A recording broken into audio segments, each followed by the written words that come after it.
السلام عليكم ورحمة الله وبركاته.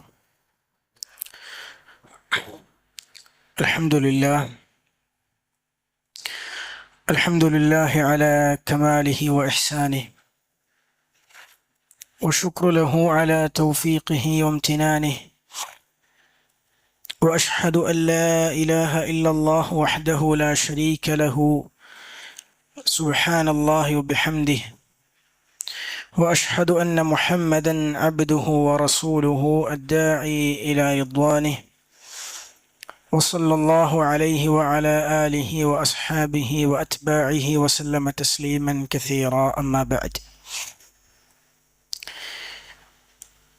فإن خير الكلام كلام الله، وخير السنن سنن محمد صلى الله عليه وسلم، وشر الأمور محدثاتها، وكل محدثة بدعة، وكل بدعة ضلالة، وكل ضلالة في النار.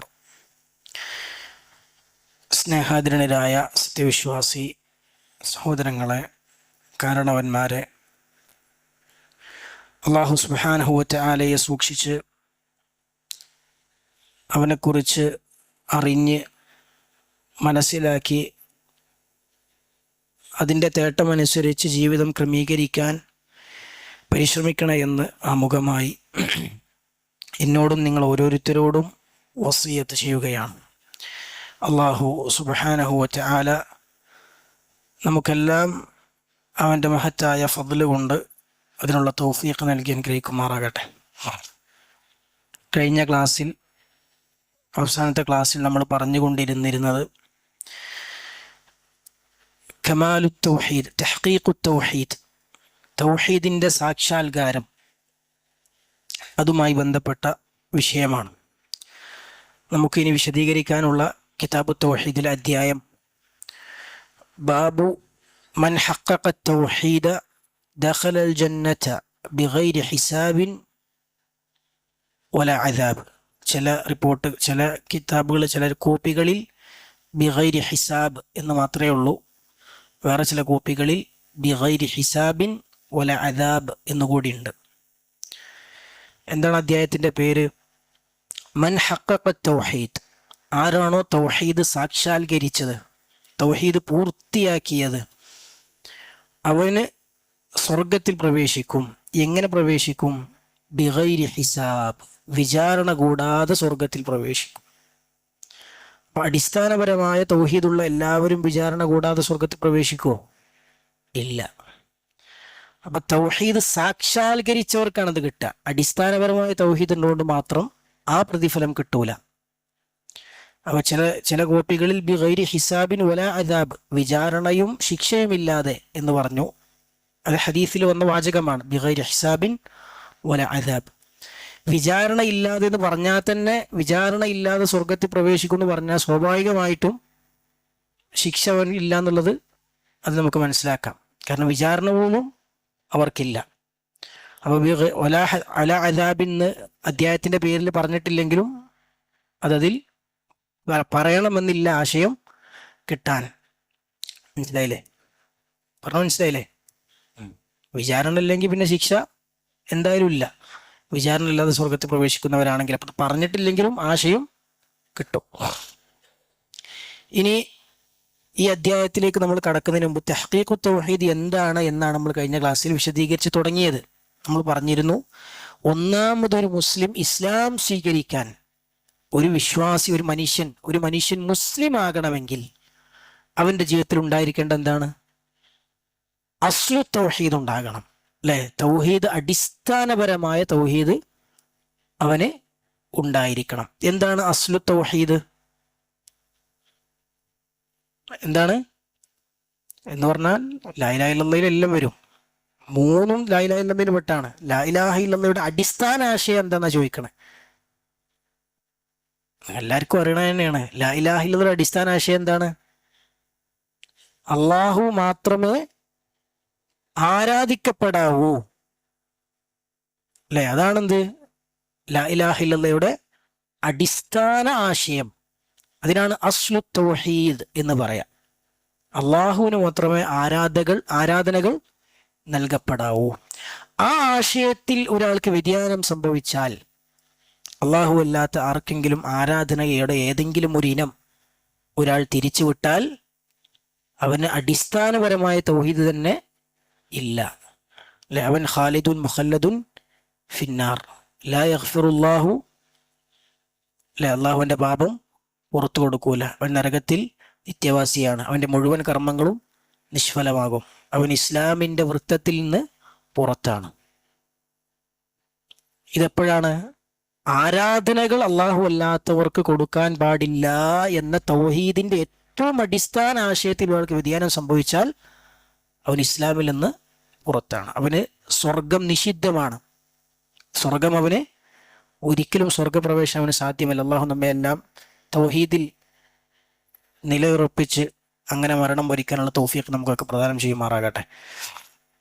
ഇനി തൗഹീദിന്റെ അത് കഴിഞ്ഞാൽ പിന്നെ അടുത്ത ഒരു കാറ്റഗറിയാണ് കഴിഞ്ഞ ക്ലാസ്സിൽ നമ്മൾ കാര്യമായി വിശദീകരിച്ചത്. അതാണ് തൗഹീദിന്റെ അടിസ്ഥാനപരമായ തൗഹീദ് കഴിഞ്ഞാൽ പിന്നെയുള്ള തൗഹീദിന്റെ ഒരു തലമുണ്ട്. എന്താ ഇതിന് പറയാ? തഹ്ഖീഖു തൗഹീദ് അൽ വാജിബ്. തഹ്ഖീഖു തൗഹീദ് അൽ വാജിബ്, നിർബന്ധമായ തഹ്ഖീഖു തൗഹീദ്. തൗഹീദിന്റെ സാക്ഷാത്കാരത്തിൽ നിർബന്ധമായ ഒരു തലമുണ്ട്. അത് സാക്ഷാത്കരിക്കൽ വിശ്വാസികളെ സംബന്ധിച്ചിടത്തോളം നിർബന്ധമാണ്. അപ്പൊ നിർബന്ധം എന്ന് പറഞ്ഞാൽ എന്താ? അതിൽ കുറവുണ്ടായാൽ എന്തുണ്ടാവും? ശിക്ഷക്ക് അർഹനാകും. അതിൽ കുറവുണ്ടാകുമ്പോൾ ശിക്ഷകൾക്ക് അർഹനാകും, അള്ളാഹുവിന്റെ ശിക്ഷക്ക് അർഹനാകും. അള്ളാഹു ഒരു പക്ഷേ ശിക്ഷിച്ചേക്കാം, ഒരു പക്ഷേ പുറത്തു കൊടുത്തേക്കാം, ശിക്ഷക്ക് അർഹനാവും. മനസ്സിലായില്ലേ? അപ്പൊ എന്താണ് തഹ്ഖീഖു തൗഹീദുൽ വാജിബ്? ആ തഹ്ഖീഖു തൗഹീദുൽ വാജിബ് ഒരാൾ സാക്ഷാത്കരിച്ചാൽ പിന്നെ അയാൾക്ക് ശിക്ഷ ഉണ്ടോ? അതൊരാൾ സാക്ഷാത്കരിച്ചാൽ പിന്നെ അദ്ദേഹത്തിന് ശിക്ഷയില്ല, അവര് നരകം ഇല്ല, നരകം അവരെ സ്പർശിക്കുകയില്ല. ഈ തഹ്ഖീഖു തൗഹീദുൽ വാജിബിൽ അതിനെ സാക്ഷാത്കരിക്കുന്നിടത്തുള്ള കുറവാണ് ആളുകൾക്ക് ശിക്ഷയെ അർഹമാക്കുന്നത്. ശിക്ഷയിൽ നരകത്തിൽ പ്രവേശിക്കാനുള്ള തൗഹീദുള്ളവർ നരകത്തിൽ പ്രവേശിക്കണം. എന്തുകൊണ്ടാണ്? തഹ്ഖീഖു തൗഹീദുൽ വാജിബ് ഇല്ലാത്തത് കൊണ്ടാണ്. തഹ്ഖീഖു തൗഹീദുൽ വാജിബ് ഉണ്ടെങ്കിൽ അവന് നരകം ഉണ്ടാവുകയില്ല, സ്വർഗപ്രവേശനം ഉറപ്പാണ്. ഇനി അസ്ലു തൗഹീദ് മാത്രമുള്ളെങ്കിലും അവന് സ്വർഗത്തിൽ പ്രവേശിക്കുന്ന ഉറപ്പാണ്, പക്ഷെ അവന് ശിക്ഷ ഉണ്ടാകും. മനസ്സിലായോ? തഹ്ഖീഖു തൗഹീദ് ഉണ്ടെങ്കിലോ, തഹ്ഖീഖു തൗഹീദുൽ വാജിബ് ഉണ്ടെങ്കിലോ അവന് നരകം തന്നെ ഉണ്ടാവുകയില്ല, സ്വർഗപ്രവേശനം ഉറപ്പാണ്. എന്തൊക്കെയാണ് തഹ്ഖീഖു തൗഹീദുൽ വാജിബിൽ അതിന്റെ ഭാഗമായി എന്തൊക്കെ നമ്മൾ മനസ്സിലാക്കണം? എന്തൊക്കെ അതിൽ വരും? എന്തൊക്കെ കാര്യങ്ങൾ ചെയ്താലാണ് അനിവാര്യമായ നിർബന്ധമായ തൗഹീദിന്റെ സാക്ഷാത്കാരം നമുക്ക് നേടിയെടുക്കാൻ പറ്റിയ? അതെ, ഒന്ന് ബാറക്കല്ലാഹു ഫീക്കും, അഹ്സൻതും, ഫിഅലുൽ വാജിബാത്ത്. അല്ലേ, ഫിഅലുൽ വാജിബാത്ത് ഒന്നാമത്തെ കാര്യം അതാണ്. ബാറക്കല്ലാഹു ഫീക്കും. ഫിഅലുൽ വാജിബാത്ത് എന്ന് പറഞ്ഞാൽ എന്താ? നിർബന്ധമായ കാര്യങ്ങളൊക്കെ പ്രവർത്തിക്കുക. അപ്പൊ അതിൽ നിസ്കാരം വരും, നോമ്പ് വരും, ഹജ്ജ് വരും, സക്കാത്ത് വരും, നന്മ കൽപ്പിക്കലും തിന്മ വിരോധിക്കലും വരൂലേ? വരും അല്ലെ? അതുപോലെ പിന്നെ നമ്മൾ മനസ്സിലാക്കിയ കാര്യം മറ്റുള്ളവർക്ക് പറഞ്ഞു കൊടുക്കൽ, ദഅവത്ത് വരും അല്ലെ? അങ്ങനെ ഒരുപാട് കാര്യങ്ങൾ അള്ളാഹു എന്തൊക്കെ നിർബന്ധമാക്കിയോ, മാതാപിതാക്കൾക്ക് പുണ്യം ചെയ്യൽ വരും. അള്ളാഹു എൻ്റെ റസൂലും എന്തൊക്കെ നിർബന്ധമായി പഠിപ്പിച്ചോ അതൊക്കെ അതിൽ കടന്നു വരും. ഫിഅലുൽ വാജിബാത്ത്. അപ്പോൾ ചെയ്യേണ്ടത് അതാണ്. വാജിബായ കാര്യങ്ങളെല്ലാം ചെയ്യണം. ഒഴിവാക്കേണ്ട കാര്യങ്ങൾ എന്താ? മുഹറമാത്ത് എന്ന് പറഞ്ഞ പോലെ നമ്മള് മുഹറമാത്തിന്റെ 2-3 കാറ്റഗറി ആക്കി തിരിച്ചിരുന്നു. 2-3 കാര്യങ്ങളാണ് അതിൽ കാര്യമായും വരിക. ഒന്ന് ബാറക്കല്ലാഹു ഫീക്കും ഷിർക്കുൻ അസ്ഗർ. 2 പിന്നെ ഷിർക്കുൻ അക്ബർ പറയേണ്ട ആവശ്യമില്ലല്ലോ. ഷിർക്കുൻ അക്ബർ ഉണ്ടായാൽ തഹ്ഖീഖു തൗഹീദുൽ വാജിബാണ് പോവുക? അല്ല, അസ്ലു തൗഹീദ് പോയി. നമ്മൾ തഹ്ഖീഖു തൗഹീദുൽ വാജിബിനുള്ള പറയണേ. ഒന്ന് ഷിർക്കുൻ അസ്ഗറിൽ നിന്ന് ഷിർക്കുൻ അസ്ഗർ ഒഴിവാക്കണം. 2 വൻപാപങ്ങൾ എന്ന് പറയണ കുഴപ്പമില്ല, പക്ഷെ അതിനേക്കാളും ഒന്നും കൂടി നല്ലത് അൽ ഇസ്റാർ അൽ മഅസിയ, പാപങ്ങളിൽ ഉറച്ചു നിൽക്കുന്നതിൽ നിന്ന് മാറി നിൽക്കണം. പാപങ്ങളിൽ ഉറച്ചു നിൽക്കാൻ പാടില്ല. മൂന്നാമത്തത് അൽ ബിദ്അത്തു അല്ലേ? ബറക്കല്ലാഹു ഫീക്കും. അൽ ബിദ്അത്തു, ബിദ്അത്ത് ഒഴിവാക്കണം. നമ്മൾ ഈ മൂന്ന് കാര്യങ്ങളും എങ്ങനെയാണ് തൗഹീദിനെ ബാധിക്കുന്നത് നമ്മൾ പറഞ്ഞിരുന്നു. അപ്പൊ അതിലൊന്നെന്താ? ഷിർക്കുൻ അസ്ഗർ. പറയേണ്ട ആവശ്യമില്ല, പേരെന്നെന്താ? ഷിർക്ക് എന്നാണ് അല്ലെ? അള്ളാഹുവിന് ഷിർക്കുൻ അസ്ഗർ രണ്ടാല് രൂപത്തിലാണ് വരിക. പ്രമാണങ്ങളിൽ ഒരുപാട് കാര്യങ്ങൾ ഷിർക്കുൻ അസ്ഗറായി പഠിപ്പിക്കപ്പെട്ടിട്ടുണ്ട്. അള്ളാഹു അല്ലാത്തവരെ കൊണ്ട് സത്യം ചെയ്യൽ, പിന്നെ ഏലസ് കെട്ടൽ, ശകുനം നോക്കൽ, പിന്നെ റിയാ, ആളുകളെ കാണിക്കാൻ വേണ്ടി പ്രവർത്തിക്കൽ, പിന്നെ ഇതൊക്കെ ഷിർക്കുൻ അസ്ഗറാണ്. ഇങ്ങനെ പല പല കാര്യങ്ങൾ ഷിർക്കുൻ അസ്ഗറായി പഠിപ്പിക്കപ്പെട്ടിട്ടുണ്ട്. ഷിർക്കുൻ അസ്ഗറിനെ നമുക്ക് രണ്ടാലൊരു മാനദണ്ഡങ്ങളിൽ രണ്ടാലൊരു കാര്യമായിരിക്കും ഷിർക്കുൻ അസ്ഗർ എപ്പോഴും. ഒന്നുകിൽ ഷിർക്കുൻ അസ്ഗർ ആർക്കെ പറയാൻ കഴിയുക? ആ രണ്ട് കാര്യങ്ങൾ ആർക്കെ പറയാൻ കഴിയുമോ? ഇല്ല. ഷിർക്കുൻ അസ്ഗർ ഒന്നുകിൽ അല്ലാഹു സുബ്ഹാനഹു വ തആലക്ക് കൊടുക്കേണ്ട അനുസരണം, അല്ലെങ്കിൽ അള്ളാഹുവിന് കൊടുക്കേണ്ട അള്ളാഹുവിന് വേണ്ടി ചെയ്യേണ്ട ഒരു പുണ്യകർമ്മം, അള്ളാഹുവിന് വേണ്ടി ചെയ്യേണ്ട ഒരു പുണ്യകർമ്മത്തിൽ ഏതെങ്കിലും തരത്തിൽ അള്ളാഹു അല്ലാത്തവർക്ക് പങ്കുകൊടുക്കുക. ഉദാഹരണം പറഞ്ഞാൽ, ആളുകളെ കാണിക്കാൻ വേണ്ടി ചെയ്യാം. ഒരാൾ നിസ്കരിക്കുകയാണ്, നിസ്കാരം ആർക്ക് വേണ്ടിയാ? അള്ളാഹ്ക്ക് വേണ്ടിയാണ്. ഒരു മുസ്ലിം നിസ്കരിക്കുന്നത് അള്ളാഹുവിന് വേണ്ടിയാണ്. പക്ഷെ അള്ളാഹുവിന് വേണ്ടിയാണെങ്കിലും അതിൽ ചെറിയൊരു പങ്ക് ആർക്ക് കൊടുത്തു? അത് കാണുന്നവർക്ക് വേണ്ടി, കാണുന്നവർക്കും കൊടുത്തു. മനസ്സിലായോ? അപ്പൊ അള്ളാഹുവിന് കൊടുക്കുന്ന, അതുപോലെ ഒരു മുസ്ലിം ആരെ മാത്രമാണ് പേടിക്കേണ്ടത്? പ്രകൃതിപരമായുള്ള പേടി ഒഴിച്ച് മനുഷ്യൻ പേടിക്കേണ്ടത് അള്ളാഹുവിനെ മാത്രമാണ്. അള്ളാഹുവിനെ പേടിക്കേണ്ടതിന്, അള്ളാഹുവിനെ പേടിച്ച് പടച്ചറപ്പ് പറഞ്ഞ നിയമം അനുസരിച്ച് ജീവിക്കേണ്ടതിന് പകരം വേറെ ആരെങ്കിലും പേടിച്ചിട്ട് അള്ളാഹു പറഞ്ഞ ഒരു കാര്യത്തിനെതിരെ ചെയ്യാം. മനസ്സിലായോ? നാട്ടുകാരെ പേടിച്ചിട്ട് എന്തെങ്കിലും ഒരു കാര്യം ചെയ്യാൻ നേരിച്ചോളി, അല്ലെങ്കിൽ കുടുംബത്തിനെ പേടിച്ചിട്ട്, പെണ്ണുങ്ങളെ പേടിച്ചിട്ട് എന്തെങ്കിലും ഒരു ഹറാമായ സമ്പാദ്യത്തിന്റെ പിന്നാലെ പോവേ, അല്ലെങ്കിൽ ഹറാമായ ജോലി ഒഴിവാക്കാതിരിക്കേ ഒക്കെ ചെയ്യാം. അത് ഷിർക്കുൻ അസ്ഗറാണ്. കാരണം അള്ളാഹുവിന് കൊടുക്കേണ്ട പേടിയേക്കാൾ ആ ഒരു വിഷയത്തിൽ ആരെ പേടിയെ ഒന്നിച്ചു? പെണ്ണുങ്ങളെ പേടിയെ ഒന്നിച്ചു. മനസ്സിലായോ? അതെന്താ? ചെറിയ ഷിർക്കാണ്. ആ പേടി ആർക്ക് കൊടുക്കേണ്ടതാണ്? അള്ളാഹ്ക്ക് കൊടുക്കേണ്ടതാണ്. പക്ഷെ ജീവിതത്തിൽ മൊത്തം എല്ലാ വിഷയത്തിലും ആ പേടി ഉണ്ടോ? ആ എല്ലാ വിഷയത്തിലും പെണ്ണുങ്ങളെ പേടിച്ചിക്കണോ അള്ളാഹിനെക്കാളും? ഇല്ല. മൊത്തത്തിൽ കൂടുതൽ പേടി ആരെ തന്നെയാണ്? അള്ളാഹുവിനെ തന്നെയാണ്. ആ ഒരു വിഷയത്തിൽ അവിടെ ചെറിയൊരു പങ്ക് കൊടുത്തു. ഇനി മഹബത്താകാം, സ്നേഹമാകാം. മനസ്സിലായോ? കുട്ടികളോടുള്ള സ്നേഹം കൊണ്ട് ഹലാലും ഹറാമും നോക്കാതെ എന്ത് ചെയ്യുക? എല്ലാത്തിനും അനുവാദം കൊടുക്കുക. എല്ലാ വാണ്ടാതരത്തിനും അനുവാദം കൊടുക്കുക. അപ്പൊ ശരിക്ക് ആ കുട്ടികളോടുള്ള സ്നേഹത്തെക്കാളും ആരെ സ്നേഹത്തോടെ മുന്തിക്കണം? അള്ളാഹുവിനുള്ള സ്നേഹത്തെ മുന്തിക്കണം. അപ്പൊ ആ ഒരു വിഷയത്തിൽ അള്ളാഹുവിനുള്ള സ്നേഹത്തെ മുന്തിക്കുന്നതിന് പകരം കുട്ടികളുടെ സ്നേഹത്തിൽ മുന്തിച്ചു. ആ വിഷയത്തിൽ മാത്രമാണ്, എല്ലാത്തിലും അല്ല. അപ്പൊ അതുകൊണ്ട് എന്താണ്? അത് ചെറിയ ഷിർക്കാണ്. മനസ്സിലായോ? അപ്പൊ അള്ളാഹുവിന് കൊടുക്കേണ്ട കാര്യങ്ങളിൽ ഏതെങ്കിലും ഒരു തലത്തിൽ അള്ളാഹു അല്ലാത്തവർക്ക് ഏതെങ്കിലും ഒരു പങ്ക് കൊടുത്താൽ അതൊക്കെ എന്താവും? ഷിർക്കുൻ അസ്ഗറാകും. ഇനി ഷിർക്കുൻ അസ്ഗർ വരുന്ന രണ്ടാമത്തെ ഒരു രൂപം എന്ന് പറഞ്ഞാൽ, അള്ളാഹു സുബ്ഹാനഹു വ തആലക്ക് മാത്രമാണ് ഉപദ്രവങ്ങൾ ചെയ്യാനുള്ള ശക്തിയുള്ളത് എന്ന വിശ്വാസത്തിൽ പങ്കുവരിക. ഏലസ് കെട്ടണം എന്തുകൊണ്ടാ? ആ ഏലസിന് എൻ്റെ ജീവിതത്തിൽ ചില ഉപകാരങ്ങൾ കൊണ്ടുവരാൻ കഴിയും, ഉപദ്രവങ്ങൾ തടുക്കാൻ കഴിയും എന്ന വിശ്വാസം വരികയാണ്. എന്നാൽ ഏലസ് സ്വന്തം ചെയ്യുമെന്ന് വിശ്വസിക്കണ്ടോ? ഇല്ല, വിശ്വസിക്കണില്ല. പക്ഷെ ആ ഏലസിന് അതിന് പങ്കുണ്ടെന്ന് വിശ്വസിച്ചു. മനസ്സിലായോ? അതിൽ ഒരു റോൾ ആർക്കുണ്ട്? അപ്പൊ പടച്ച റബ്ബിന് മാത്രമുള്ള കൊടുക്കേണ്ട ഒരു വിശ്വാസത്തിൽ ഏലസിന് ഒരു പങ്ക് കൊടുത്തു. ശകുനം നോക്കണം എന്തുകൊണ്ടാ? അല്ലെങ്കിൽ പലതിനെയും ശകുനമായി കാണണം എന്തുകൊണ്ടാ? നമ്മൾ എന്താണോ ശകുനമായി കണ്ടത് ആ കാര്യത്തിന് എന്റെ ജീവിതത്തിൽ ചില ഉപദ്രവങ്ങളിൽ സ്വാധീനമുണ്ട്. അള്ളാഹുവിന് മാത്രമുള്ള ഉപകാര ഉപദ്രവത്തിലുള്ള ശക്തിയിൽ എന്ത് വരികയാണ്? നമ്മൾ ശകുനമായി കണ്ടതിന് ചെറിയൊരു പങ്ക് അവിടെ വരികയാണ്.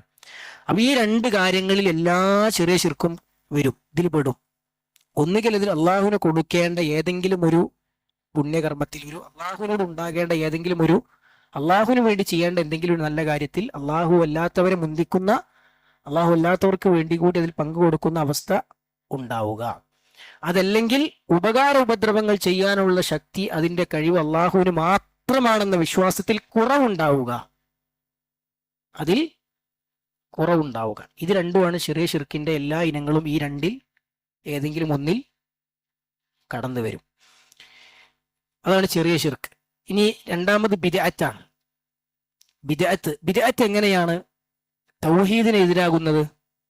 നമ്മൾ കഴിഞ്ഞ ക്ലാസ്സിൽ പറഞ്ഞിരുന്നു. ബിദ്അത്ത് എങ്ങനെയാണ് തൗഹീദിന് വിരുദ്ധമാകുന്നത്, വിശ്വാസത്തിൽ അതെങ്ങനെ ബാധിക്കുന്നു ബിദ്അത്തുകൾ? ഒന്ന്, മുശാഖത്തുൻ ലില്ലാഹി വ റസൂലിഹി, അള്ളാഹുവിനോട് അവന്റെ റസൂലിനോടും നേരെ എതിരാവുകയാണ് ബിദ്അത്തുകാരൻ ചെയ്യുന്നത്. മനസ്സിലായി? അള്ളി റസൂലും പറയുന്നത്, അള്ളാഹു പറയാ, അള്ളാഹു ഖുർആനിൽ റസൂലിനോട് പറയാ ഫത്തബിഊനി, എന്താ അർത്ഥം? നിങ്ങൾ എന്നെ പിൻപറ്റും. ബിദ്അത്തുകാരൻ എന്താ ചെയ്യണേ? പിൻപറ്റല്ല, സ്വന്തം പുതിയത് ഉണ്ടാക്കി. പിൻപറ്റണതിന് പകരം പുതിയ ഉണ്ടാക്കി. അള്ളാഹ് ഖുർആനിൽ പറയാ ഫത്തബിഊഹു, നിങ്ങൾ അദ്ദേഹത്തെ പിൻപറ്റുക. അപ്പൊ ഇവൻ എന്താ ചെയ്യണേ? പിൻപറ്റാതെ സ്വന്തമായി പലതും ഉണ്ടാക്കി. അള്ളാഹുവിന്റെ റസൂൽ പറയാം അലൈക്കും ബിസുന്നതി, എന്താ അർത്ഥം? നിങ്ങൾ എന്റെ സുന്നത്തിനെ മുറുകെ പിടിക്കണം. അപ്പൊ ഓന്റെ വക പുതിയ സുന്നത്ത് ഉണ്ടാക്കി. ഇത് ശരിക്കും അള്ളാഹുവിനോടും എന്റെ റസൂലിനോടും ഡയറക്റ്റ് എതിരാവലാണ്, മുഷാഖത്താണ്. അള്ളാഹുവിനോടും റസൂലിനോട് നേരെ എതിരാവുകയാണ് യഥാർത്ഥത്തിൽ അവൻ ചെയ്യുന്നത്. അങ്ങനെ അത് വിശ്വാസത്തെ ബാധിക്കുന്നുണ്ട്. അതിന്റെ അപകടത്തെ, അതിന്റെ ഒരു അപകടം, ബിദ്അത്തിന്റെ ഒരു അപകടം അതാണ്. 3 അപകടം നമ്മൾ പറഞ്ഞു. ഒരുപാട് അപകടങ്ങളുണ്ട്, 3 നമ്മൾ കഴിഞ്ഞ ക്ലാസ്സിൽ പറഞ്ഞത്. രണ്ടാമത്തെ ബിദ്അത്തിന്റെ ഏറ്റവും പ്രധാനപ്പെട്ട ഒരു അപകടം എന്താന്ന് വെച്ചാൽ, രണ്ടാമത്തെ അപകടം, അവൻ വിശ്വസിക്കുന്നില്ലെങ്കിലും അവന്റെ പ്രവർത്തനം അറിയിക്കുന്നത് എന്താന്ന് വെച്ചാൽ, ഒന്നുകിൽ അല്ലാഹു സുബ്ഹാനഹു വ തആല അവന്റെ ദീന് പൂർത്തിയാക്കിയിട്ടില്ല എന്നാണ്. അള്ളാഹു അവന്റെ ദീന് പൂർണ്ണമായി അവതരിപ്പിച്ചിട്ടില്ല. അള്ളാഹുവിന്റെ ദീന് പൂർണ്ണമായി അവതരിപ്പിച്ചിട്ടുണ്ടായിരുന്നെങ്കിൽ പിന്നെ പുതിയത് ഉണ്ടാക്കേണ്ട ആവശ്യമുണ്ടോ? ഇല്ല. അപ്പൊ അവൻ വിശ്വസിക്കുന്നില്ലെങ്കിലും അവന്റെ പ്രവർത്തനം കൊണ്ട് അവൻ പറയണ എന്താ? അള്ളാഹുവിന്റെ ദീന് പൂർത്തിയാക്കിയിട്ടില്ല. ഇനി അള്ളാഹു പൂർണ്ണമായി അവതരിപ്പിച്ചിട്ടുണ്ട് എന്നാണെങ്കിൽ, അല്ലെങ്കിൽ പിന്നെ അവർക്ക് ഒറ്റ ഓപ്ഷനേ ഉള്ളൂ, റസൂലുള്ള അത് എന്ത് ചെയ്തിട്ടില്ല? എത്തിച്ചിട്ടില്ല. അള്ളാഹു അവതരിപ്പിച്ചെന്ന് വെച്ചാൽ റസൂലുള്ള എത്തിച്ചിട്ട്. ഇപ്പൊ ഒന്നുകിൽ അള്ളാഹുവിന്റെ ദീന് പൂർത്തിയാക്കിയിട്ടില്ല എന്ന് പറയുന്നു, അല്ലെങ്കിൽ അള്ളാഹുവിന്റെ റസൂൽ സല്ലല്ലാഹു അലൈഹി വസല്ലം റിസാലത്തിൽ വഞ്ചന കാണിച്ചു, പ്രവാചകത്വ ദൗത്യത്തിൽ വഞ്ചന കാണിച്ചു എന്നാണോ പറയണത്. അപ്പൊ അള്ളാഹു അവന്റെ റസൂലിനെയാണ് അവൻ എന്ത് ചെയ്യണത്? അവൻ മോശക്കാരായി ചിത്രീകരിക്കുന്നത്. അതുകൊണ്ടാണ് ഇമാം മാലിക് റഹിമഹുല്ലാഹ് എന്ത് പറഞ്ഞത്? മൻ ഇബ്തദഅ ബിദ്അതൻ യറാഹ ഹസനതൻ ഫഖദ് സഅമ അന്ന മുഹമ്മദൻ സല്ലല്ലാഹു അലൈഹി വസല്ലം ഖാന റിസാല. അള്ളാഹിന്റെ റസൂൽ വഞ്ചന കാണിച്ചു എന്നാണ് പറയുന്നത്. കാരണം അള്ളാഹ് ഖുർആനിൽ പറയാണെന്ത്? അൽയൗമ അക്മൽതു ലക്കും ദീനക്കും വഅത്മംതു അലൈക്കും നിഅമതി വറളീതു ലക്കുമുൽ ഇസ്ലാമ ദീന. അപ്പൊ അള്ളാഹ് പൂർത്തിയാക്കിയിരിക്കണ. എന്നിട്ട് പിന്നെ റസൂൽ, പിന്നെ ആകെ ഒറ്റ ചാൻസേ ഉള്ളൂ, എന്താ? റസൂൽ അത് എത്തിച്ചു തന്നിട്ടില്ല. അള്ളാഹ് ഖുർആനിലൂടെ റസൂലുള്ളാഹിക്ക് സർട്ടിഫിക്കറ്റ് കൊടുക്കണത് എല്ലാം പൂർത്തിയാക്കിയിട്ടുണ്ട്, അല്ലെ? എന്താണ്? മാ ദന്ന സാഹിബുക്കും വമാ ഗവ, അല്ലെ? നിങ്ങളുടെ കൂട്ടുകാരൻ പിശുക്ക് കാണിച്ചിട്ടില്ല. എന്താ പിശുക്ക് കാണിക്കാറ? അറിയിച്ച് തരേണ്ട കാര്യങ്ങൾ അറിയിച്ചു തരാതിരുന്നിട്ടില്ല. വമാ ഗവ, അദ്ദേഹം തെറ്റിപ്പോയിട്ടില്ല. അള്ളാഹ് ഖുർആനിൽ സർട്ടിഫിക്കറ്റ് കൊടുക്കുക. മനസ്സിലായോ? അപ്പോ അതിനൊക്കെ വിരുദ്ധമാണെന്ത്? ഒരു ബിദ്അത്തുകാരന്റെ ജീവിതം കൊണ്ട്, പ്രവർത്തനം കൊണ്ട് അവൻ പറയുന്നത് ഇതിനൊക്കെ വിരുദ്ധമാണ്. അതാണ് രണ്ടാമത്തെ ബിദ്അത്തിന്റെ ഒരു അപകടം എന്ന് പറഞ്ഞാൽ. ബിദ്അത്തിന് മൂന്നാമത്തെ ഒരു പ്രധാനപ്പെട്ട അപകടം എന്താന്ന് വെച്ചാൽ, പിന്നെ ബിദ്അത്ത് എന്ന് പറഞ്ഞാൽ ദേഹേച്ഛയെ പിൻപറ്റലാണ്. ബിദ്അത്ത് എന്താണ്? ദേഹേച്ഛയെ പിൻപറ്റലാണ്. അത് നമ്മൾ പറഞ്ഞല്ല, അള്ളാഹു പറഞ്ഞാണ്. സൂറത്തുൽ ഖസസിന്റെ 50-ാമത്തെ ആയത്തിൽ അള്ളാഹു സുബ്ഹാനഹു വ തആല പറഞ്ഞു, അള്ളാഹു സുബ്ഹാനഹു വ തആല പറയണത്, ഫഇല്ലം യസ്തജീബൂ ലക്, പ്രവാചകരെ അവർ താങ്കൾക്ക് ഉത്തരം ചെയ്തിട്ടില്ലെങ്കിൽ, ഫഅലം അന്നമാ യത്തബിഊന അഹ്വാഅഹും, നിങ്ങൾ മനസ്സിലാക്കുക, നിങ്ങൾക്ക് അവർ ഉത്തരം ചെയ്യുന്നില്ലേ, അവരെന്താ ചെയ്യണത്? അവരുടെ ദേഹേച്ഛകളെ പിൻപറ്റുകയാണ് ചെയ്യുന്നത്. അപ്പം വിദേഹത്ത് ചെയ്യുന്ന ആൾ അള്ളാഹിന്റെ റസൂലിന് ഉത്തരം ചെയ്തോ? ഇല്ല, സ്വന്തമായി ഉണ്ടാക്കി. റസൂലുള്ളാഹിക്ക് ഉത്തരം ചെയ്യുന്നതിന് പകരം സ്വന്തമായി ദീൻ ഉണ്ടാക്കി. എന്നിട്ട് അള്ളാഹു പറയുന്നത്, വമൻ അദല്ലു മിമ്മൻ ഇത്തബഅ ഹവാഹു ബിഗൈരി ഹുദൻ മിനല്ലാഹ്. അല്ലേ, വമൻ അദല്ലു മിമ്മൻ ഇത്തബഅ ഹവാഹു, തന്റെ ദേഹേച്ഛയെ പിൻപറ്റിയവനേക്കാൾ കൂടുതൽ വഴിപിഴച്ചവൻ മറ്റാരാണുള്ളത്? ബിഗൈരി ഹുദൻ മിനല്ലാഹ്, അള്ളാഹുവിന്റെ അടുക്കലുള്ള സന്മാർഗമില്ലാതെ തന്റെ ദേഹേച്ഛയെ പിൻപറ്റി. അതാണ് ബിദഅത്തുകാരൻ ചെയ്യുന്നത്. അള്ളാഹിന്റെ അടുത്തുള്ള സന്മാർഗം ഇല്ലാതെ എന്ത് ചെയ്യാണ്? തന്റെ മനസ്സിന് തോന്നിയ, തന്റെ ഇച്ഛക്ക് തോന്നിയ അനുസരിച്ച് പ്രവർത്തിക്കുകയാണ്. അതാണ് ശരിക്കും ബിദഅത്ത് പറഞ്ഞാൽ. അതാണ് ഇത്തബഅ ഹവാഹു ബിഗൈരി ഹുദൻ മിനല്ലാഹ്, അള്ളാഹുവിന്റെ അടുത്തുള്ള സന്മാർഗമില്ലാതെ തന്റെ ദേഹേച്ഛയെ പിൻപറ്റിയവനേക്കാൾ വഴിപിഴച്ചവൻ മറ്റാരുണ്ട് എന്ന് അള്ളാഹു സുബ്ഹാനഹു വ തആല വിശുദ്ധ ഖുർആനിലൂടെ ചോദിക്കുന്നു. അപ്പോൾ അതാണ് ബിദ്അത്തിന്റെ 3 പ്രധാനപ്പെട്ട അപകടങ്ങൾ. പിന്നെ നമ്മൾ പറഞ്ഞ എന്താ? പിന്നെ തൗഹീദിനെ ബാധിക്കുന്ന കാര്യം എന്താണ്? ഷിർക്കുൻ അസ്ഗർ പറഞ്ഞു. ഷിർക്കുൻ അസ്ഗറിനെ കുറിച്ച് റസൂലുള്ളാഹി സ്വല്ലല്ലാഹു അലൈഹി വസല്ലം പറഞ്ഞ എന്താ? അതിന്റെ അപകടം എന്താ? റസൂലുള്ളാഹി പറഞ്ഞ എന്താ? ഇന്ന അഖ്വഫ മാ അഖാഫു അലൈക്കും അശ്ശിർക്കുൽ അസ്ഗർ. അല്ലാഹുവിന്റെ റസൂൽ സ്വല്ലല്ലാഹു അലൈഹി വസല്ലം പറഞ്ഞു, നിങ്ങളുടെ വിഷയത്തിൽ എനിക്ക് ഏറ്റവും ഭയമുള്ളത് എന്താണ്? ചെറിയ ശിർക്കാണ്. അപ്പൊ അത്ര അപകടകരമാണ് ചെറിയ ശിർക്ക്. ഇനി പിന്നെ നമ്മൾ ബിദ്അത്തിനെ പറഞ്ഞു, ബിദ്അത്തിന്റെ അപകടം പറഞ്ഞു. മൂന്നാമത്തെ എന്താണ്? പാപങ്ങളിൽ ഉറച്ചു നിൽക്കൽ. പാപങ്ങളിൽ ഉറച്ചു നിൽക്കൽ. പാപങ്ങളിൽ ഉറച്ചു നിൽക്കുക എന്ന് പറഞ്ഞാൽ ഭയങ്കര അപകടമാണ്. റസൂലുള്ളാഹി സ്വല്ലല്ലാഹു അലൈഹി വസല്ലം കുല്ലു ബനി ആദമ ഖത്താ, ആദമിന്റെ എല്ലാ മക്കളും തെറ്റുകാരാണ്. പക്ഷെ തെറ്റുകാരാണെന്ന് വെച്ചാൽ തെറ്റിൽ ഉറച്ചിക്കാൻ പറ്റുമോ? ഇല്ല. വഖൈറുൽ ഖത്താഈന അത്തവ്വാബൂൻ, തെറ്റുകാരിൽ ഏറ്റവും നല്ലവരാരാണ്? തൗബ ചെയ്ത് ധാരാളമായി തൗബ ചെയ്ത് മടങ്ങുന്നവരാണ്. തെറ്റ് ചെയ്തു പോയാൽ ഉടനെ തൗബ ചെയ്ത് മടങ്ങുക എന്നുള്ളതാണ് പരിഹാരം. തെറ്റ് ചെയ്യാതിരിക്കാൻ ശ്രമിക്കുക. തെറ്റ് വന്നു പോയാൽ ഉറച്ചു നിൽക്കരുത്, പകരം തൊട്ടുടനെ തൗബ ചെയ്ത് മടങ്ങുക. തെറ്റിൽ ഉറച്ചു നിൽക്കുക. തെറ്റാണെന്ന് ബോധ്യപ്പെട്ടിട്ടും അത് തന്നെ വീണ്ടും വീണ്ടും വീണ്ടും ചെയ്യുക എന്നത് ഭയങ്കര അപകടമാണ്. അത് തൗഹീദിനെ തന്നെ ബാധിക്കുന്ന കാര്യമാണ്. എങ്ങനെ തൗഹീദിനെ ബാധിക്കുക? ഒന്നാമത്തെ തൗഹീദിനെ ബാധിക്കുന്ന രൂപം എന്താ വെച്ചാൽ, അല്ലാഹു സുബ്ഹാനഹു വ തആല അനുസരിക്കുന്നതിന് പകരം തന്റെ ദേഹേച്ഛയെയും ശൈത്താനെയും അനുസരിക്കുകയാണ്. അതാണ് അതിലെ ഒരു അപകടം. രണ്ടാമത്തത് അതിലുള്ള അപകടം എന്താണ്? രണ്ടാമത്തതിലുള്ള അപകടം അല്ലാഹു സുബ്ഹാനഹു വ തആലയോടുള്ള ഭയം. അത് തൗഹീദിൽപ്പെട്ടതാണോ? അല്ലേ? ആണ്. ആ ഭയത്തിൽ കുറവില്ലാതെ ഒരാൾക്ക് തെറ്റ് ചെയ്യാൻ കഴിയോ? ഇല്ല. പൂർണ്ണമായും പടച്ചവനെ പേടിക്കുന്ന ഒരാൾക്ക് എന്ത് ചെയ്യാൻ കഴിയില്ല? തെറ്റ് ചെയ്യാൻ കഴിയൂല. അപ്പോ തൗഹീദിൽ കുറവുള്ളവർക്കേ തെറ്റ് ചെയ്യാൻ സാധിക്കുള്ളൂ. ഇനി അതിന് മൂന്നാമത്തെ ഒരു അപകടം, ഒരാൾ പരലോകത്തിൽ ദൃഢമായി വിശ്വസിക്കുന്നുണ്ടെങ്കിൽ, നരകത്തിലും സ്വർഗത്തിലും ഖബറിലെ ശിക്ഷയിലും വിചാരണയിലും ഒക്കെ ദൃഢമായി വിശ്വസിക്കുന്നുണ്ടെങ്കിൽ അവൻ തെറ്റ് ചെയ്യാൻ കഴിയൂല. നമ്മൾ എപ്പോഴും പറഞ്ഞ ഉദാഹരണമുണ്ട്, ഇടയ്ക്കിടയ്ക്ക് ഞാൻ പറയല്ലേ, നമ്മളെ നേരെ മുമ്പിൽ തീ കത്തിച്ചു, വലിയ തീ കത്തിച്ചു. നമുക്ക് മനസ്സിലായി തീയാണ്. പിന്നെന്താ നമുക്കറിയാം? അതിൽ കയറിയാൽ ചൂടുണ്ടാവേ. തീയിൽ കയറിയ ചൂടേ ഉണ്ടാവുള്ളൂ. ആകെ കത്തിക്കരിഞ്ഞ് പോവും എന്ന് മനസ്സിലാവും. അതറിഞ്ഞുകൊണ്ടത് മനസ്സിലായിരിക്കെ, ബോധ്യപ്പെട്ടിരിക്കെ നമ്മൾ ആ തീയിലേക്ക് പോവോ? എന്താ ബോധത്തിന്റെ കാരണം? അത് ബോധ്യപ്പെട്ട് കഴിഞ്ഞു, തീയാണ്, അതിൽ കയറിയാൽ ഞാനാകെ കരിയും എന്നറിയാം. അതാണ് ബോധ്യം. ആ ബോധ്യം ഉള്ളതുകൊണ്ടാണ്. നരകമുണ്ട് എന്ന് ബോധ്യം ഉണ്ടെങ്കിൽ പിന്നെ എങ്ങനെ നരകത്തേക്കുള്ള പണിയെടുക്കാൻ കഴിയൂല. കഴിയൂല.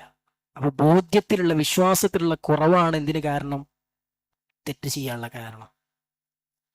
തെറ്റിൽ ഉറച്ചു നിൽക്കാനുള്ള ചിലപ്പോ ചിലപ്പോ ഒരു സാഹചര്യത്തിന്റെ സമ്മർദ്ദം കൊണ്ടോ എന്തെങ്കിലും ഒരു ഹവൻ നഫ്സ് ആ സമയത്ത് പ്രത്യേകമായി ഭയങ്കരമായി കൂടിയതുകൊണ്ട് തെറ്റ് ചിലപ്പോൾ വന്നു പോകും.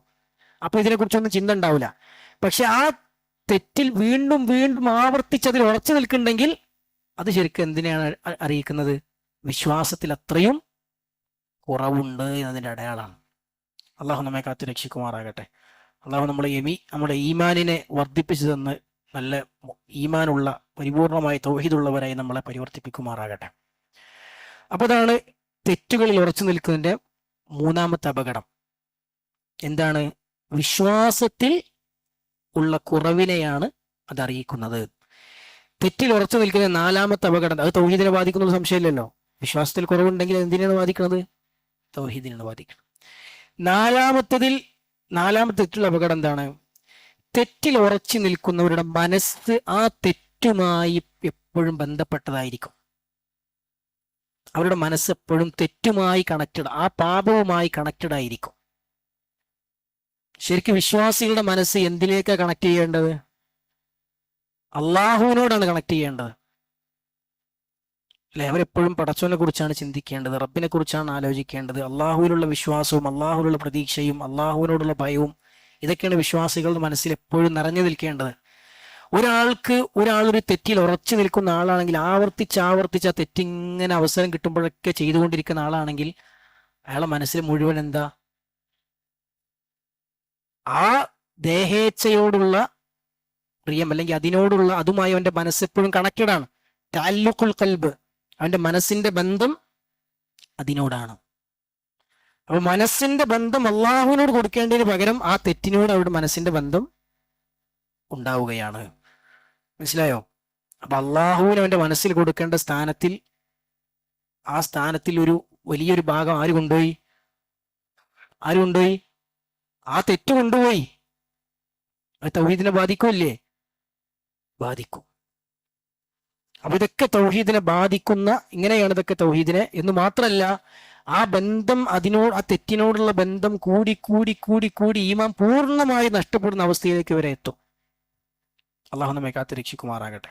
അതുകൊണ്ടാണ് മുൻഗാമികൾ പറയാറുണ്ടായിരുന്നു, അൽ മആസി ബരീദുൽ കുഫ്ർ, തിന്മകൾ എന്നത് കുഫ്റിലേക്കുള്ള പോസ്റ്റ് ആണെന്നാണ്. എന്താ പോസ്റ്റ്? ഒരു കത്ത് ഇവിടുന്ന് എഴുതിയിട്ടാൽ അതപ്പുറത്ത് എത്തൂലേ? തിന്മകൾ അങ്ങനെയാണ്. നഊദു ബില്ലാഹ്. തുടങ്ങിക്കഴിഞ്ഞാൽ, അതിൽ ഉറച്ചു നിന്ന് കഴിഞ്ഞാൽ പോയി എവിടെത്തും? അത് കുഫ്റിലെത്തും. ഏറ്റവും കൂടുതൽ മുസ്ലിം ചെറുപ്പക്കാരികളും നിരീശ്വരവാദത്തിലേക്കും ലിബറലിസത്തിലേക്കൊക്കെ പോകാനുള്ള പ്രധാനപ്പെട്ട ഒരു കാരണം ഇതാണ്. അവരുടെ ചുറ്റുപാടും കാണുന്ന ദേഹേച്ഛകളും ആഗ്രഹങ്ങളും താല്പര്യങ്ങളും നിഷിദ്ധങ്ങളും, അതിന്റെ പിന്നാലെ പോയി ഇതിങ്ങനെ പോകുമ്പോൾ പ്രശ്നമുണ്ട്. എന്താ പ്രശ്നം? ഈമാൻ ഉള്ളതുകൊണ്ട് ഒരു മനസ്സ് കുത്തും ഇങ്ങനെ ഉണ്ടാവും. ഈമാൻ പോയാലോ പിന്നെ മനസ്സ് കുത്തില്ലല്ലോ. പിന്നെ ആ മനസ്സാക്ഷിയോടുള്ള പ്രശ്നം പിന്നെ ഉണ്ടാകുന്നില്ല. അങ്ങനെ അവർ എങ്ങോട്ട് പോകും? കുഫറിലേക്ക് പോകും. അള്ളാഹു കാത്ത് രക്ഷിക്കുമാറാകട്ടെ. അതാണ് തെറ്റുകളുടെ ഏറ്റവും വലിയ അപകടം. അപ്പൊ അതൊക്കെ തൗഹീദിനെ കാര്യമായി ബാധിക്കുമെന്ന് ചുരുക്കം. മനസ്സിലായോ? അതുകൊണ്ടാണ് ഈ കാര്യങ്ങളിൽ നിന്നൊക്കെ രക്ഷപ്പെടുന്നവർക്കേ എന്ത് സാക്ഷാത്കരിക്കാൻ സാധിക്കുള്ളൂ?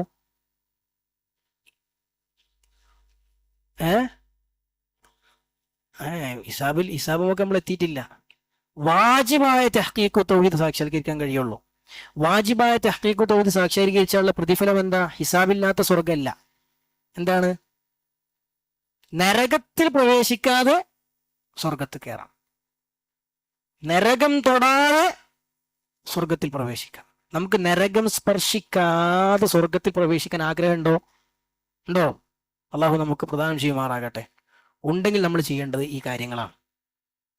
അള്ളാഹു നിർബന്ധമാക്കിയ മുഴുവൻ കാര്യങ്ങളും വിട്ടുവീഴ്ചയില്ലാതെ വാജിബാത്തുകളെ മുറുകെ പിടിക്കുക. ചെറിയ ശിർക്കിനെ വളരെയധികം ഭയപ്പെടുക, ജാഗ്രത കൈക്കൊള്ളുക, അതില്ലാതിരിക്കാൻ പരമാവധി പരിശ്രമിക്കുക. കഴിഞ്ഞ ക്ലാസ്സിൽ നമ്മൾ കുറെ വിശദീകരണം അതുമായി ബന്ധപ്പെട്ട് പറഞ്ഞിരുന്നു. നീ വിശദീകരിച്ച് നമുക്ക് അടുത്തേക്ക് എത്താൻ പോകാൻ കഴിയില്ല. പിന്നെ പിന്നെന്തിനെ സൂക്ഷിക്കണ്ടേ? ബിദ്അത്തുകളെ വളരെ സഗൗരവം സൂക്ഷിക്കുക. പിന്നെന്താ? തിന്മകളിൽ ഉറച്ചു നിൽക്കുന്നതിൽ നിന്ന് നമ്മൾ ജാഗരൂകരാവുക. തെറ്റുകൾ വന്നുപോയാൽ തൊട്ടുടനെ തന്നെ തൗബ ചെയ്ത് മടങ്ങുക. തൗബ എന്ന് പറഞ്ഞാൽ എന്താ? 3 കാര്യങ്ങളാണ് തൗബ, അല്ലെ? എന്തൊക്കെ? 1, ചെയ്തുകൊണ്ടിരിക്കുന്ന തെറ്റ് അവസാനിപ്പിക്കണം. 2, ഇനി അതിലേക്ക് തിരിച്ചു പോവുകയില്ല എന്ന് ഉറപ്പിക്കണം. 3, ചെയ്തു പോയ തെറ്റിൽ അഗാധമായ ഖേദമുണ്ടാകണം. മനസ്സിലായോ? ചെയ്തു പോയ തെറ്റിൽ അഗാധമായ ഉണ്ടായിരിക്കെ ഞാൻ ചെയ്ത ആ തെറ്റിലേക്ക് ഇനി തിരിച്ചു പോവുകയില്ല എന്ന് ദൃഢനിശ്ചയം ഉണ്ടായിരിക്കെ ആ തെറ്റ് ഞാൻ അവസാനിപ്പിച്ചാൽ അതാണെന്ത്? തൗബ. അള്ളാഹുവിനോട് ധാരാളമായി ഇസ്തിഗ്ഫാറിന് തേടലൊക്കെ അതിന്റെ ഭാഗമായി വരും. അപ്പൊ അതാണ് തൗബ എന്ന് പറഞ്ഞാൽ. ആ തൗബ നമ്മുടെ ജീവിതത്തിൽ തെറ്റുകൾ സംഭവിച്ചു പോയാൽ തൊട്ടുടനെ തൗബ ചെയ്യുന്ന ആളുകളായി നമ്മൾ മാറണം. അതാണ് തൗവാബൂൻ എന്ന് പറഞ്ഞാൽ. തെറ്റ് വന്നാൽ ഉടനെ ധാരാളമായി തൗബ ചെയ്യും. അള്ളാഹു നമുക്കെല്ലാം അതിനുള്ള തൗഫീഖ് നൽകി അനുഗ്രഹിക്കുമാറാകട്ടെ. ഇനി ഇതിന്റെ കുറച്ചുകൂടി അല്ല, ഇതിനേക്കാളൊക്കെ വളരെ ഉയർന്ന ഒരു ദറജയാണ് തഹ്ഖീഖു തൗഹീദിൽ മുസ്തഹബ്. നമുക്ക് ശരിക്കും ഇന്ന് വിശദീകരിക്കേണ്ടതാണ്, സമയം കിട്ടുമെന്നറിയില്ല. തഹ്ഖീഖു തൗഹീദ് അൽ മുസ്തഹബ്. എന്താ തഹ്ഖീഖു തൗഹീദിൽ മുസ്തഹബ് എന്ന് പറഞ്ഞാൽ? മുസ്തഹബായ സുന്നത്തായ തൗഹീദിന്റെ സാക്ഷാത്കാരം. മനസ്സിലായോ? തൗഹീദ് സാക്ഷാത്കരിക്കുന്നതിൽ വാജിബായ ഒരവസ്ഥയുണ്ട്, അതിന്റെ മേലെ സുന്നത്തായ ഒരവസ്ഥയും ഉണ്ട്. അപ്പോ എന്താണ് തഹ്ഖീഖു തൗഹീദിൽ മുസ്തഹബ്? 2 കാര്യങ്ങൾ. 1, ബി തക്മീലി, അതിനെ പൂർത്തിയാക്കണം. ആ തൗഹീദിനെ പൂർത്തിയാക്കണം. എങ്ങനെ പൂർത്തിയാക്കേണ്ടത്? ബിഫിഅലിൽ മുസ്തഹബാത്ത്. മുസ്തഹബായ കാര്യങ്ങൾ ധാരാളം ചെയ്യുന്നതിലൂടെയാണ് തഹ്ഖീഖു തൗഹീദിൽ മുസ്തഹബ് നേടിയെടുക്കാൻ നമുക്ക് സാധിക്കുക. അതിൽ ചെയ്യേണ്ട ഒരു കാര്യം അതാണ് നമ്മൾ സാധാരണ കേൾക്കാറുള്ള, നമ്മൾ പലതവണ കേട്ടിട്ടുള്ള ഒരു ഹദീസ് ഉണ്ട്, അല്ലെ? റസൂലുള്ളാഹി സ്വല്ലല്ലാഹു അലൈഹി വസല്ലം പറഞ്ഞു, വമാ തഖറബ ഇലയ്യ അബ്ദി ബിശൈഇൻ അഹബ്ബു ഇലയ്യ മിമ്മ ഇഫ്തറൽതു അലൈഹി. എന്റെ അടിമ എന്നിലേക്ക് എന്റെ സാമീപ്യം തേടുന്ന കാര്യങ്ങളിൽ ഞാൻ നിർബന്ധമാക്കിയ കാര്യങ്ങളെക്കാളും എനിക്ക് ഇഷ്ടപ്പെട്ട വേറൊരു കാര്യമില്ല. എന്ന് വെച്ചാൽ അള്ളാഹുവിന്റെ സാമീപ്യം നേടിയെടുക്കാൻ വേണ്ടി നമ്മൾ ചെയ്യുന്ന കാര്യങ്ങളിൽ റബ്ബിന് ഏറ്റവും ഇഷ്ടമുള്ള കാര്യം എന്താ? അള്ളാഹു നിർബന്ധമാക്കിയ കാര്യങ്ങളാണ്. ആ കാര്യങ്ങൾ ചെയ്താൽ നമ്മൾ തൗഹീദിന്റെ ഏത് ദർജയാണ് സാക്ഷാത്കരിക്കുക? തഹ്ഖീഖു തൗഹീദ് അൽ വാജിബ്, നിർബന്ധമായ കാര്യങ്ങൾ ചെയ്ത്, അതാണ് അള്ളാഹ്ക്ക് ഏറ്റവും ഇഷ്ടം. എന്നിട്ട് പിന്നെ റസൂലുള്ള പറയാണ്, അള്ളാഹു പറഞ്ഞതായി അള്ളാഹുവിന്റെ റസൂൽ സല്ലല്ലാഹു അലൈഹി വസല്ലം പറയാണെന്ത്? വമാ യസാലു അബ്ദി യതഖറബു ഇലയ്യ ബിന്നവാഫിൽ ഹത്താ ഉഹിബ്ബഹു. എന്റെ അടിമ എന്നിലേക്ക് അടുത്തുകൊണ്ടേയിരിക്കും. എന്തിലൂടെ? ഐച്ഛിക കർമ്മങ്ങളിലൂടെ. അപ്പൊ നിർബന്ധ കർമ്മങ്ങൾ പൂർത്തിയാക്കിയ ശേഷം പിന്നെ അടുത്ത സ്റ്റെപ്പാണെന്ത്? ഐച്ഛിക കർമ്മങ്ങളിലൂടെ റബ്ബിലേക്ക് അടുത്തുകൊണ്ടേയിരിക്കും. ഹത്താ ഉഹിബ്ബഹു, ഏതുവരെ അടുക്കും? ഞാൻ അവനെ ഇഷ്ടപ്പെടുന്നത് വരെ. അപ്പോ എത്രത്തോളം പടച്ച റബ്ബിലേക്ക് ഐച്ഛിക കർമ്മങ്ങൾ കൊണ്ട് അടുക്കുന്നു, അതിനനുസരിച്ച് അള്ളാഹുവിന്റെ ഇഷ്ടം കൂടി കൂടി കൂടി കൂടി കൂടി കൂടി വരും. അള്ളാഹു നമുക്കെല്ലാം അള്ളാഹു സുബ്ഹാനഹു വ തആല സ്നേഹിക്കുന്നവരുടെ കൂട്ടത്തിൽ എല്ലാം ഉൾപ്പെടുത്തി അനുഗ്രഹിക്കുമാറാകട്ടെ. എന്നിട്ട് റസൂലുള്ളാഹി സ്വല്ലല്ലാഹു അലൈഹി വസല്ലം പറയാണ്, അങ്ങനെ അള്ളാഹുവിന്റെ ഇഷ്ടം ലഭിച്ചാൽ എന്തായിരിക്കും അവരുടെ അവസ്ഥ? ഫഇദാ അഹ്ബബ്തുഹു, ഞാനെങ്ങാനും അവനെ ഇഷ്ടപ്പെട്ടാൽ, കുൻതു സംഅഹു അല്ലദീ യസ്മഉ ബിഹി, അവൻ കേൾക്കുന്ന അവന്റെ കാത്, അവന്റെ കേൾവി ഞാനായിത്തീരും. വബസറുഹു അല്ലദീ യുബ്സിറു ബിഹി, അവൻ കാണുന്ന അവന്റെ കാഴ്ച ഞാനായിത്തീരും. വയദഹു അല്ലതീ യബ്തിഷു ബിഹാ, അവൻ പിടിക്കുന്ന അവന്റെ കൈ അത് ഞാനായിത്തീരും. വരിജ്ലഹു അല്ലതീ യംശി ബിഹാ, അവൻ നടക്കുന്നവന്റെ കാൽപാദങ്ങൾ അത് ഞാനായിത്തീരും. എന്നിട്ട് റസൂലുള്ളാഹി സ്വല്ലല്ലാഹു പറഞ്ഞു,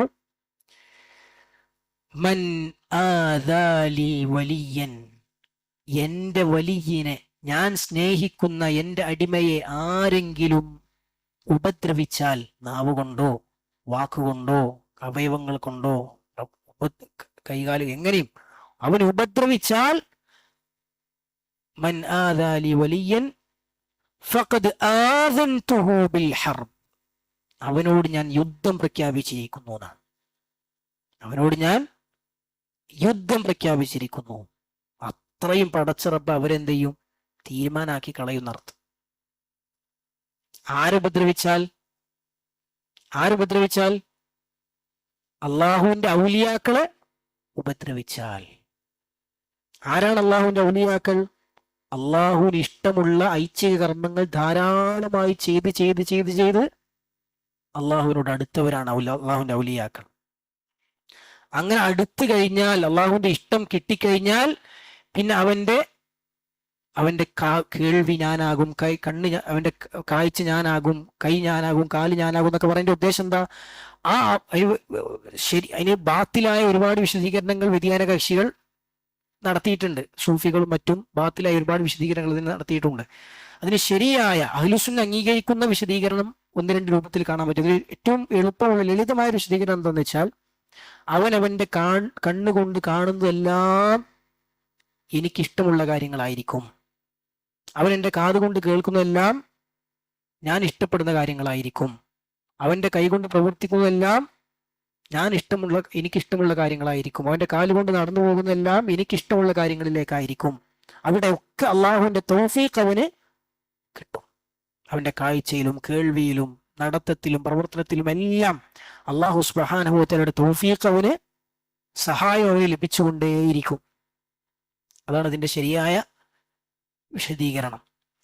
അപ്പോ നമ്മൾ പറഞ്ഞു വന്ന എന്താന്ന് വെച്ചാൽ, അപ്പൊ ഇത് ഈ ഹദീസിൽ പറഞ്ഞ എന്തിനെ കുറിച്ചാണ്? നമ്മൾ ഈ അവസാനം പറഞ്ഞ ഭാഗം, അതാണ് തഹ്ഖീഖു തൗഹീദൽ മുസ്തഹബ്. അതിൽ ഏറ്റവും പ്രധാനപ്പെട്ട ഒരു കാര്യം എന്താ? ഐച്ഛിക കർമ്മങ്ങൾ ധാരാളമായി, പുണ്യകർമ്മങ്ങൾ ധാരാളമായി ചെയ്യുക. അതാണ് തക്മീൽ ചെയ്യേണ്ട. അങ്ങനെയാണ്. ഇനി അതിന്റെ രണ്ടാമത്തെ ഒരു ഭാഗം, ആ തൗഹീദിനെ ശുദ്ധിയാക്കണം. എന്ന് വെച്ചാൽ ആ തൗഹീദിൽ കളങ്കം ഉണ്ടാക്കുന്ന കാര്യങ്ങളിൽ നിന്നും അതിനെ ക്ലീൻ ചെയ്യണം. എന്തൊക്കെയാണ് ആ മുസ്തഹബായ തൗഹീദിൽ കളങ്കം ഉണ്ടാക്കുന്ന കാര്യങ്ങൾ? ഒന്ന് മക്രൂഹാത്താണ്, കറാഹത്തായ കാര്യങ്ങൾ. കറാഹത്തുകൾ ഒഴിവാക്കണം. മക്രൂഹായ കാര്യങ്ങൾ ഒഴിവാക്കണം. അല്ലെ, ഇതിനെക്കുറിച്ച് പിന്നെ ഈ കിതാബ് തൗഹീദിന്റെ വിശദീകരണത്തിൽ ഷറഹിൽ ഷെയ്ഖ് സാലിഹ് സിന്ദി ഹഫിളഹുല്ല അദ്ദേഹം ഈ ഭാഗം വിശദീകരിക്കുന്ന സമയത്ത് അദ്ദേഹം പറയുന്നുണ്ട്, പിന്നെ ഈ ഒരു ദറജ, പിന്നെ തഹ്ഖീഖു തൗഹീദിൽ മുസ്തഹബായ തൗഹീദിന്റെ സാക്ഷാത്കാരം എന്ന് പറഞ്ഞ ഈ ഒരു ദറജയെ കുറിച്ച് അദ്ദേഹം പറയുന്നത്, അൽ വാസിലു ഇലൈഹ അസീസ്, ആ ഒരു തൗഹീദിന്റെ ദറജയിൽ എത്തിയ ആളുകൾ വളരെ വിരളമാണ്. അഫ്രാദും മിനൽ കുമ്മൽ, പരിപൂർണരായ പരിപൂർണരായ ആളുകളിൽ നിന്ന് വളരെ ഒറ്റപ്പെട്ടവർ മാത്രമാണ് എത്തിപ്പെടുന്നവർ. മിനൽ മുഖ്ലസീൻ, അല്ലാഹു സുബ്ഹാനഹു വ തആല രക്ഷപ്പെടുത്തി എത്തിച്ച ആളുകൾ. അല്ലെ, അതിൽ ഏറ്റവും പ്രധാനപ്പെട്ടവരാരാ? അൽ അംബിയ വൽ മുർസലൂൻ, അംബിയ മുർസലീങ്ങളാണ്. വഅഅളമുഹും ഫീ ദാലിക്, അവരിൽ തന്നെ ഏറ്റവും ഉന്നതർ അൽ ഖലീലാൻ, രണ്ട് ഖലീലുകളാണ്. ആരാ? ഇബ്രാഹിം അലൈഹിസ്സലാമും വസല്ലമയും. വഅഅളമുൽ ഖലീലൈൻ ഫീ ദാലിക നബിയുനാ മുഹമ്മദുൻ സല്ലല്ലാഹു അലൈഹി വസല്ലം, ആ രണ്ട് ഖലീലുകളിലും ഏറ്റവും പരിപൂർണരായവർ നമ്മുടെ പ്രവാചകൻ മുഹമ്മദ് നബി സല്ലല്ലാഹു അലൈഹി വസല്ലമയാണ്. അപ്പോൾ ആ ഒരു ദറജയിൽ എത്തിക്കഴിഞ്ഞാൽ അതിനെക്കുറിച്ചാണ് റസൂലുള്ളാഹി സ്വല്ലല്ലാഹു അലൈഹി വസല്ലം പറഞ്ഞത്. പിന്നെ മൻ അഹബ്ബ ലില്ലാഹ് വഅബ്ഗദ ലില്ലാഹ് വഅഅത ലില്ലാഹ് വമനഅ ലില്ലാഹ് വഅൻകഹ ലില്ലാഹ് ഫഖദ് ഇസ്തക്മലൽ ഈമാൻ. അല്ലേ, അവൻ പിന്നെ സ്നേഹിക്കുകയാണെങ്കിൽ ആർക്ക് വേണ്ടി സ്നേഹിക്കുക? അള്ളാഹുവിന് വേണ്ടി സ്നേഹിക്കും. വെറുക്കുകയാണെങ്കിൽ ആർക്ക് വേണ്ടി വെറുക്കുക? അള്ളാഹുവിന് വേണ്ടി വെറുക്കും. അവൻ കൊടുക്കുകയാണെങ്കിൽ ആർക്ക് വേണ്ടി കൊടുക്കുക? അള്ളാഹ്ക്ക് വേണ്ടി കൊടുക്കും. അവൻ തടഞ്ഞു വെക്കുകയാണെങ്കിൽ ആർക്ക് വേണ്ടി തടഞ്ഞു വെക്കുക? അള്ളാഹുവിന് വേണ്ടി തടഞ്ഞു വെക്കും. അവൻ നിൽക്കുകയാണെങ്കിൽ ആർക്ക് വേണ്ടി നിൽക്കുക? അള്ളാഹുവിന് വേണ്ടി നിൽക്കും. ഇരിക്കുകയാണെങ്കിൽ ആർക്ക് വേണ്ടിയാ ഇരിക്കുക? അള്ളാഹുവിന് വേണ്ടി ഇരിക്കും. സുബ്ഹാനല്ലാഹ്. അവൻ നടക്കുകയാണെങ്കിൽ ആർക്ക് വേണ്ടി നടക്കും? അള്ളാഹുവിന് വേണ്ടി നടക്കും. ജീവിതം മുഴുവൻ റബ്ബിന് വേണ്ടി. അതാണ് മഹ്യായ മമാത്തി എന്ന് പറഞ്ഞില്ലേ, എൻ്റെ മുഴുവൻ ജീവിതവും എൻ്റെ മുഴുവൻ മരണവും ലില്ലാഹി റബ്ബിൽ ആലമീൻ. ഇബ്രാഹിം നബിന്റെ പ്രഖ്യാപനാണത് അലൈഹിസ്സലാം. അപ്പോൾ അതാണ് ശരിക്കും എന്ത് അല്ലേ, ഒരു മനുഷ്യന്റെ ലക്ഷ്യവും ആഗ്രഹവും തേട്ടവും എല്ലാം പടച്ച റബ്ബിന് വേണ്ടി ആയിത്തീരുക. അതാണ് തഹ്ഖീഖു തൗഹീദൽ മുസ്തഹബ്. മുസ്തഹബായ തൗഹീദിന്റെ സാക്ഷാത്കാരം. ഷെയ്ഖ് പറയണത് വഹാദാ കലാമുൻ യസ്ഹുലു തലഫുളു ബിഹി. പറയാൻ ഭയങ്കര എളുപ്പമാണത്, പറയാൻ ഭയങ്കര എളുപ്പമാണ്. ലാകിന്നൽ ഖിയാമ ബിഹി അലാ വജ്ഹി അംറുൻ ലാ യതയസ്സർ ഇല്ലാ ലിൽ മുവഫഖീന സുവദാ. പക്ഷേ ഇത് ചെയ്യേണ്ടതുപോലെ നിർവഹിക്കേണ്ടതുപോലെ നിർവഹിക്കുക എന്ന് പറഞ്ഞാൽ തൗഫീഖ് ലഭിച്ച മഹാഭാഗ്യവാന്മാർക്കല്ലാതെ അതിന് സാധിക്കുകയില്ല. അസ്അലുല്ലാഹ ജല്ല വഅല യുബല്ലിഗനി വഇയ്യാകും ദാലിക്. അല്ലാഹുവിനോട് നമ്മളെയും നിങ്ങളെയും എല്ലാം അല്ലാഹ് ആ ഒരു ദർജയിൽ എത്തിക്കുവാൻ ഞാൻ ചോദിക്കുന്നു എന്ന് ശൈഖ് പ്രാർത്ഥിച്ചു. ആമീൻ. അപ്പോൾ ആ ദർജയിൽ നമ്മൾ പറഞ്ഞു, അതിൽ ചെയ്യേണ്ട കാര്യം എന്താ വെച്ചാൽ മുസ്തഹബായ കാര്യങ്ങൾ ധാരാളമായി ചെയ്യുക. ഇനി അതിന് കളങ്കമുണ്ടാക്കുന്ന കാര്യങ്ങളിൽ നിന്ന് തൗഹീദിനെ ശുദ്ധിയാക്കണം. അതിൽ കളങ്കമുണ്ടാക്കുന്ന കാര്യങ്ങൾ ഒന്നാമത്തെ എന്താ? മക്രൂഹാത്ത്. അല്ലെ, മക്രൂഹാത്ത് എന്ന് പറഞ്ഞാൽ എന്താ മക്രൂഹ് എന്ന് പറഞ്ഞാൽ? വെറുക്കപ്പെട്ടത്. ആർക്ക് വെറുക്കപ്പെട്ടതാ? അള്ളാഹ്ക്ക് വെറുപ്പുള്ള കാര്യങ്ങളാണ്, അള്ളാഹുവിന് വെറുപ്പുള്ള കാര്യങ്ങളാണ്. അതിന് ശിക്ഷ കിട്ടോ കിട്ടൂല എന്നൊന്നുമല്ല ആ തൗഹീദുള്ളവർ ചിന്തിക്കുക. എന്താ ചിന്തിക്കുക? അള്ളാഹ്ക്ക് വെറുപ്പുള്ള കാര്യം ഞാൻ ചെയ്യൂല, എനിക്ക് ശിക്ഷ കിട്ടോ കിട്ടില്ല എന്നവർക്ക് വിഷയമല്ല. മനസ്സിലായി? അള്ളാഹ്ക്ക് വെറുപ്പുള്ളൊരു കാര്യം ഞാൻ ചെയ്യൂല, അതാണ് മക്രൂഹാത്തവർ. അപ്പോൾ അള്ളാഹ്ക്ക് വെറുപ്പുള്ള കാര്യം ചെയ്യുന്ന ഒരാളും ചെയ്യാത്ത ഒരാളും ആരായിരിക്കും അള്ളാഹുവിൻ്റെ അടുക്കൽ ഏറ്റവും സ്ഥാനമുള്ളത്? ചെയ്യാത്ത ആളായിരിക്കും. അപ്പോൾ അള്ളാഹിൻ്റെ അടുത്തിലേക്ക് എന്നെ എത്തിക്കുന്നതിൽ എന്നെ തടയുന്ന കാര്യമാണെന്ത്? അള്ളാഹ്ക്ക് വെറുപ്പുള്ള കാര്യം. അതുകൊണ്ട് ഞാനത് ചെയ്യൂല. പടച്ച റബ്ബിലേക്കുള്ള എൻ്റെ അടുപ്പത്തെ ബാധിക്കും, അതുകൊണ്ട് ഞാനത് ചെയ്യൂല എന്ന് തീരുമാനിക്കുന്നവരാണവർ. മക്രൂഹാത്തുകളുടെ ജീവിതത്തിൽ ഉണ്ടാവുകയില്ല. രണ്ടാമത്തെ എന്താണ് അതിൽ ഒഴിവാക്കേണ്ട കാര്യം? എന്താണ്? അൽ മുഷ്തബിഹാത്ത്. എന്താണ് അൽ മുഷ്തബിഹാത്ത്? മുഷ്തബിഹായ കാര്യങ്ങൾ. മുഷ്തബിഹ് എന്ന് പറഞ്ഞാൽ ഹലാലാണോ ഹറാമാണോ എന്ന് സംശയമുള്ള കാര്യങ്ങൾ. ഹറാമാണെന്ന് ബോധ്യമുള്ള കാര്യങ്ങളല്ല, സംശയമുള്ള കാര്യങ്ങൾ. നുഅ്മാൻ ഇബ്നു ബഷീർ റളിയല്ലാഹു അൻഹു ധരിക്കുന്ന ബുഖാരി മുസ്ലിം റിപ്പോർട്ട് ചെയ്ത ഹദീസിൽ റസൂലുള്ളാഹി സ്വല്ലല്ലാഹു അലൈഹി വസല്ലം പറഞ്ഞു, ഇന്നൽ ഹലാല ബയ്യിനുൻ വ ഇന്നൽ ഹറാമ ബയ്യിനുൻ. ഹലാൽ വളരെ വ്യക്തമാണ്, ഹറാമും വളരെ വ്യക്തമാണ്. വബൈനഹുമാ ഉമൂറുൻ മുഷ്തബിഹാത്ത്. ഹലാലിലും ഹറാമിനും ഇടക്ക് മുഷ്തബിഹായ കുറേ കാര്യങ്ങളുണ്ട്. ഹലാലാണോ ഹറാമാണോ എന്ന് അറിയാത്ത കുറേ കാര്യങ്ങളുണ്ട്. ലാ യഅലമുഹുന്ന കസീറും മിനൻ നാസ്. ജനങ്ങളിൽ ധാരാളം ആളുകൾക്ക് അത് അറിയൂല, ഹലാലാണോ ഹറാമാണോ എന്ന് അറിയുകയില്ല. എന്നിട്ട് റസൂലുള്ളാഹി സ്വല്ലല്ലാഹു അലൈഹി വസല്ലം പറഞ്ഞു, ഫമനിത്തഖ ശുബുഹാത്ത്. അങ്ങനെയുള്ള സംശയാസ്പദമായ കാര്യങ്ങളെ ആര് സൂക്ഷിച്ചുവോ ഫഖദ് ഇസ്തബ്റഅ ലിദീനിഹി വഇർളിഹി. അവന്റെ ദീനിനും അവന്റെ അഭിമാനത്തിനും അവൻ സംരക്ഷണം ഏർപ്പെടുത്തിയിരിക്കുന്നു. അപ്പം മുഷ്തബിഹായ കാര്യങ്ങളിൽ നിന്ന് മാറി നിന്നാൽ എന്ത് സംരക്ഷിതമാകും? ദീന് സുരക്ഷിതമാകും, അഭിമാനം സുരക്ഷിതമാകും. അതിൻ്റെ പിന്നാലെ പോയാൽ ദീനും അഭിമാനവും അപകടത്തിലാവും. അപ്പം മുഷ്തബിഹായ കാര്യങ്ങൾ അവർ ചെയ്യുക. എന്നിട്ട് റസൂലുള്ളാഹി സ്വല്ലല്ലാഹു അലൈഹി വസല്ലം പറഞ്ഞത്, വമൻ വഖഅ ഫി ശുബ്ഹാത്തി വഖഅ ഫിൽ ഹറാം. ശുബ്ഹാത്തുകളിൽ സംശയാസ്പദമായ കാര്യങ്ങളിൽ ആരോട് പെട്ടുപോയോ അവൻ ഹറാമുകളിൽ പെട്ടുപോയി എന്ന് വെച്ചാൽ ഹറാമുകളിൽ അവൻ പെടും എന്നർത്ഥം. ഏതുപോലെ റസൂലുള്ളാഹി ഉപമ പറഞ്ഞു, കറാഇ യർആ ഹൗലൽ ഹിമ. ഒരു ആട്ടിടയൻ തൻ്റെ ആടിനെ മേക്കാൻ വേണ്ടി, ആട്ടിടനെയോ ഒട്ടകത്തിൻ്റെ ഇടയൻ ഒരു ഇടയൻ തൻ്റെ മൃഗങ്ങളെ അവരെ ഏക്കാൻ വേണ്ടി അദ്ദേഹത്തിന് ഏൽപ്പിക്കപ്പെട്ട സ്ഥലത്തിൻ്റെ ബൗണ്ടറിയിലൂടെ ഇങ്ങനെ മൃഗങ്ങളെ ഏക്കുകയാണെങ്കിൽ അതുപോലെ അതിന് ബൗണ്ടറി ഉണ്ടാവും. ആ ബൗണ്ടറി കൂടെ ഇങ്ങനെ മൃഗങ്ങളെ ഏച്ച് നടക്കുന്ന ഒരു ആട്ടിടയൻ അല്ലെങ്കിൽ ഒരു ഇടയൻ, എന്താ അതിന്റെ പ്രശ്നം? എന്താ? യൂഷിക്കു അയ്യർത്താഫി, തൊട്ടടുത്തുള്ള അവന് അനുവദനീയമല്ലാത്ത പറമ്പിൽ പോയി അവൻ്റെ മൃഗം അവിടുന്ന് ഭക്ഷണം കഴിക്കുന്ന, അല്ലെങ്കിൽ അവിടെയും കൂടി മൃഗങ്ങൾ പോകുന്ന അവസ്ഥ ഉണ്ടാവും അല്ലെ, അതിലേക്ക് കൂടി മൃഗങ്ങൾ പോകുന്ന അവസ്ഥ ഉണ്ടാവും. യൂഷിക്കു അയ്യർത്താഫിഹി എന്ന് റസൂലുള്ളാഹി സ്വല്ലല്ലാഹു അലൈഹി വസല്ലം. അതുപോലെ എന്ത് ചെയ്യും? അലാ വ ഇന്ന ലികുല്ലി മലികിൻ ഹിമ, നിങ്ങൾ അറിയണം എല്ലാ രാജാവിനും ബൗണ്ടറികളുണ്ട്. അലാ വ ഇന്ന ഹിമല്ലാഹി മഹാരിമുഹു, അള്ളാഹുവിൻ്റെ ബൗണ്ടറികൾ എന്താണ്? അള്ളാഹു നിഷിദ്ധമാക്കിയ കാര്യങ്ങളാണ്. അപ്പോൾ ബൗണ്ടറികളോട് അടുക്കാതിരിക്കുക, അതാണ് ശുബ്ഹാത്തിനെ സൂക്ഷിക്കുക. അറിഞ്ഞാൽ ഹലാലാണോ ഹറാമാണോ എന്ന് സംശയമുള്ള കാര്യം എന്ന് പറഞ്ഞാൽ എന്താ അർത്ഥം? ബൗണ്ടറിന്റെ തൊട്ടടുത്ത് ഇപ്പുറത്തോ അപ്പുറത്തോ എവിടെയെന്ന് അറിയില്ല, അത് ബൗണ്ടറിന്റെ ഇപ്പുറത്താണോ അതോ അപ്പുറത്താണോ എന്ന് അറിയില്ല. അതാണ് ശുബ്ഹാത്ത്, അതാണ് മുഷ്തബിഹാത്ത് എന്ന് പറഞ്ഞാൽ. അപ്പോൾ അത് അറിയാത്ത സ്ഥലത്ത് പോയി ആടിനെ മേച്ചാൽ അറിയാതെ അപ്പുറത്തൊന്നും തിന്നുപോകും. അതുകൊണ്ട് അതിലേക്ക് അടുക്കാതിരിക്കുക, ബൗണ്ടറിയിലേക്ക് അടുക്കാതിരിക്കുക. ഹറാമാണോ ഹലാലാണോ എന്ന് ഉറപ്പില്ലാത്ത കാര്യങ്ങളിൽ എന്ത് ചെയ്യുക? പൂർണ്ണമായി മാറി നിൽക്കുക എന്നുള്ളത് എന്തിൻ്റെ ഭാഗമാണ്? തഹ്ഖീഖു തൗഹീദ് അൽ മുസ്തഹബ്, മുസ്തഹബായ തൗഹീദിന്റെ സാക്ഷാത്കാരത്തിന്റെ ഭാഗമാണ്. അപ്പോൾ ചിലപ്പോൾ പ്രശ്നമില്ലാത്ത കാര്യങ്ങൾ കാര്യം ചെയ്യണം, പക്ഷെ അറിയാതെ പ്രശ്നമുള്ള കാര്യങ്ങളിൽ പെട്ടുപോകും. അപ്പം അങ്ങനെ സംശയമുള്ള കാര്യങ്ങളിൽ നിന്ന് പൂർണ്ണമായി മാറി നിൽക്കുക എന്നുള്ളത് തൗഹീദിന്റെ സാക്ഷാത്കാരത്തിന്റെ ഭാഗമാണ്. മൂന്നാമതായി അതിലുള്ള എന്താണ്? ഫുദൂലുൽ മുബാഹാത്ത്. 5 മുറിത്തിയാ പോരെ?